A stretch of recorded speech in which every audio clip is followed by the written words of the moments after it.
Alright, welcome to my top 5 worst movies of 2019. Now just like with my top 5 best movies of 2019, I haven't seen all the bad films of this year. If I did, then I'm sure Charlie's Angels, Cats, and especially Black Christmas would have made this list. But alas, I haven't. So I can only put bad movies on this list that I have seen. So with that said, let's get this top 5 list started. Number 5.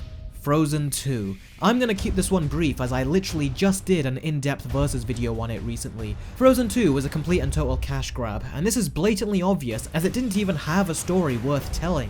And this was especially disappointing when you take into account that I really enjoyed the first one. Frozen 2 had no real plot, the characters didn't get developed, it forced a bunch of cheap songs down our throats, and unlike the first movie, it lacked any passion or purpose. And above all, I just found the movie boring. And I was hoping that the movie would progress the story and stop feeding me filler, but it rarely ever did. This movie really was a letdown to me. Now yes, if I had seen some of the other bad movies to come out this year, then I'm sure this wouldn't make the list, but I don't make a habit of watching terrible movies unless I have to review them, so I didn't watch them. But I did watch Frozen 2, and out of the movies I've seen this year, this definitely got a spot on this list.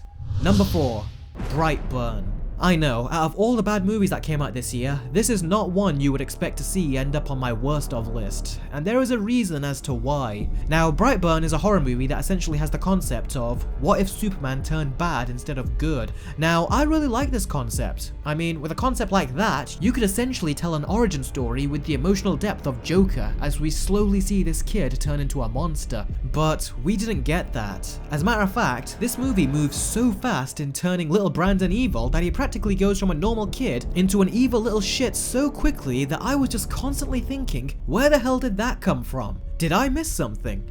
I'm not kidding, you see him become full on crazy 10 to 15 minutes into the movie, and as the film went on, I remember I was getting all this built up rage inside me as the tone and feel of this movie and its sheer incompetence with the storytelling actually got me angry. What also got me angry was the way he was going through his victims. I was just getting even more angry as his motives made no sense. I was constantly thinking, why are you going after that character? Hold on, wait, the reason you are going after this character is so he doesn't tell your parents what you did. So why are you going to kill him and then write your initials on the road with his blood? I thought the whole purpose was to kill him so your parents did not find out that you were here. See, his victims made no sense at all, and that got me mad throughout the movie. And one of the people he wanted to kill, he didn't kill in the end. I was just confused by everything Brandon was doing, and there came a point very early on where I just wanted someone to put the little shit out of his misery. And when the movie was over, I just felt down. This movie just made me feel angry and hateful. And it didn't just do that to me, it had the same effect on my brothers and sisters who were watching this with me. The good thing about this movie is the death and the effects. I was actually quite surprised to see what they were able to accomplish with such a limited budget. But what I and a lot of other people wanted was to see a gradual progression of how this kid went from good to bad. But we didn't get that. We just got a run-of-the-mill slasher movie with a smart concept that it didn't take advantage of. And ultimately, I guess that is the most frustrating part of this movie. That and the ending. And the mother and son relationship didn't feel real to me. You can tell these are just two actors that barely know each other and their relationship didn't feel genuine. Now, if you watch the show Bates Motel, the relationship between mother and son in that show did feel 100% genuine. And the actors didn't feel like actors, they really did seem like mother and son. So going from that to this, I really could see the difference. So not only did his development into evil Superman not work for me, but neither did the maternal relationship between him and his mother. So yeah, pretty much everything about this movie didn't work for me. And something quite interesting about this film is that I got loads of requests to do a versus battle between this and Man of Steel, and there really is nothing to compare. This was a horribly done origin story, and Man of Steel was just an okay origin story. So yeah, I hated this movie, and I never want to lay eyes on it again. Number 3.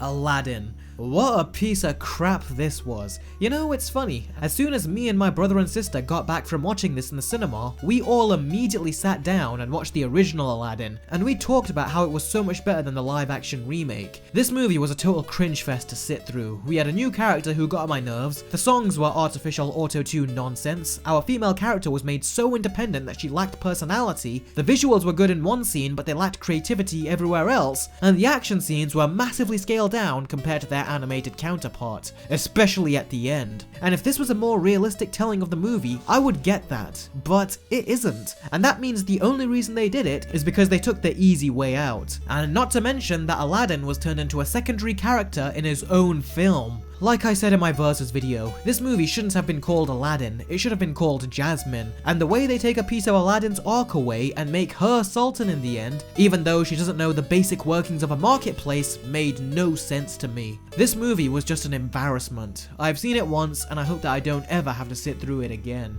Number 2. Captain Marvel.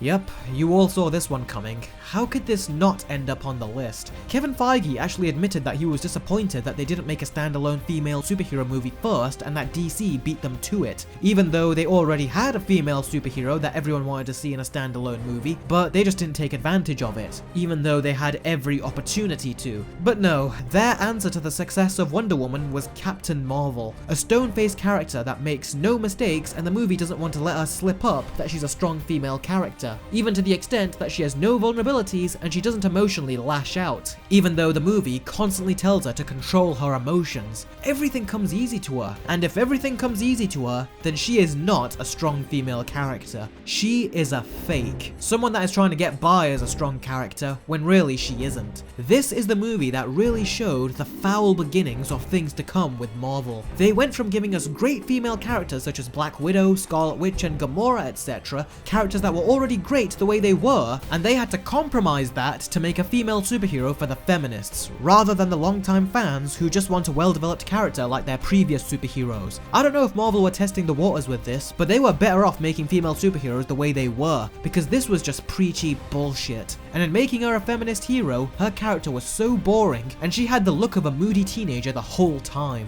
What else can I say? The story sucked, the villain sucked, the jokes sucked, and so did the side characters. Even the action is some of the most bland I've seen in the MCU, and out of all the superheroes in the MCU, Captain Marvel by far is the worst to me. And by the way, Brie Larson was totally miscast. This was a horribly misguided attempt at making a female superhero movie, and I hope that Marvel do not go down this route with their female superheroes. If they do, then I will just give up watching and wait for DC to release another Wonder Woman movie.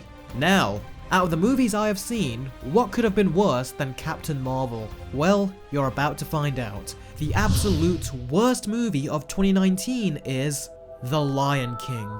As bad as Captain Marvel was, this has got to be the laziest, most pointless and biggest cash grab of a movie I have ever seen to come out in a long time. This movie did absolutely nothing new. The only selling point of this movie is the photorealistic visuals, and after a very short amount of time, you become numb to them and you just realize how dull and boring they look. If anything, this movie made me realize a pattern with Jon Favreau's movies, and that pattern is, for every good movie he makes, his next project is a bad one. For every Iron Man, he makes Iron Man 2. For every Jungle Book, he makes a Lion King. And for every Mandalorian, we will have to see, but if this pattern is anything to go by, I fear what his next Star Wars project will be. But yeah, I'm sure there are worse films out there. As I said, I haven't seen Black Christmas or Charlie's Angels, but out of the movies that I have seen, The Lion King is the worst movie of 2019. And that makes 4 Disney movies to make my worst of list. That is not good for Disney's reputation, and I have a feeling that these movies will make other people's worst of lists too. So I am confident that I am not the only one that didn't like these movies.